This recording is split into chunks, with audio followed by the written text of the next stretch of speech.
കുട്ടികളൊക്കെ സ്കൂളിൽ നിന്ന് വരുമ്പോൾ വളരെ എളുപ്പത്തിൽ ഉണ്ടാക്കി കൊടുക്കാൻ പറ്റിയ ഒരു റെസിപ്പിയാണ് കോഴിക്കോട്ടെ റെസിപ്പി. അതിന് വേണ്ട ഇൻഗ്രീഡിയൻസ്: 2 കപ്പ് വെള്ളം എടുക്കുക, അതിലോട്ട് ചെമ്പരത്തിപ്പൂ ഒരു 5 എണ്ണം ഇടുക, അത് നല്ലപോലെ ബോയിൽ ചെയ്യുക. ബോയിൽ ചെയ്യുമ്പോൾ അതിൻ്റെ നിറം ഇതുപോലെ ഇളകി വരും.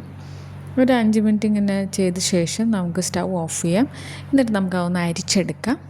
അരിച്ചെടുത്ത ശേഷം ഇതിലോട്ട് 1/2 ടീസ്പൂൺ ഉപ്പ്, 1 ടീസ്പൂൺ പഞ്ചസാര എല്ലാം കൂടി ഇട്ട് നല്ലപോലെ ഇളക്കിയ ശേഷം 2 കപ്പ് അരിപ്പൊടി ഇടുക. ഇനി നമുക്കൊന്ന് സ്റ്റൗ ഒന്ന് ഓഫ് ചെയ്ത ശേഷം ഇതുപോലെ ഒന്ന് കുഴച്ചെടുക്കാം. ഇനി കുഴച്ചെടുത്ത ശേഷം ഇതൊന്ന് മാറ്റി വയ്ക്കാം.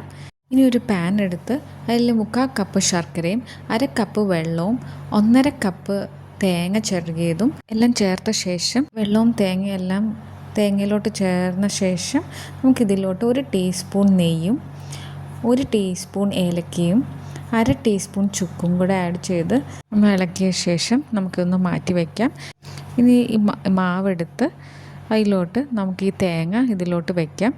ഇതുപോലെ ചെയ്ത ശേഷം നമുക്ക് ആ തേങ്ങ ശർക്കരയും കൂടെ ഉള്ളത് അത് ഇതിനകത്തോട്ട് വയ്ക്കാം. വെച്ചിട്ട് ഇത് നല്ലപോലെ അടയ്ക്കാം. അതിൽ ചെറിയൊരു വിള്ളലൊക്കെ ഉണ്ടെങ്കിൽ അത് ചെറിയ ചൂടുള്ള വെള്ളം വെച്ച് ഇനി ചെറുതായിട്ട് ഇതുപോലെ ഞാൻ ചെയ്യുന്നത് പോലെ ചെയ്ത് കഴിയുമ്പോൾ അതിൻ്റെ ആ ചെറിയ വിള്ളലെല്ലാം ക്രാക്കെല്ലാം മാറിക്കിട്ടും. നമുക്കൊന്ന് സ്റ്റീം ചെയ്യാം. ഒരു 15 മിനിറ്റ് സ്റ്റീം ചെയ്യാനെടുക്കും. നല്ല ഈസി ആയിട്ടുള്ളൊരു റെസിപ്പിയാണ്. അപ്പോൾ എല്ലാവരും ഒന്ന് ട്രൈ ചെയ്തിട്ട് ഫീഡ്ബാക്ക് അറിയിക്കും. എൻ്റെ ചാനലൊന്ന് സബ്സ്ക്രൈബും ലൈക്കും ചെയ്യാൻ മറക്കും.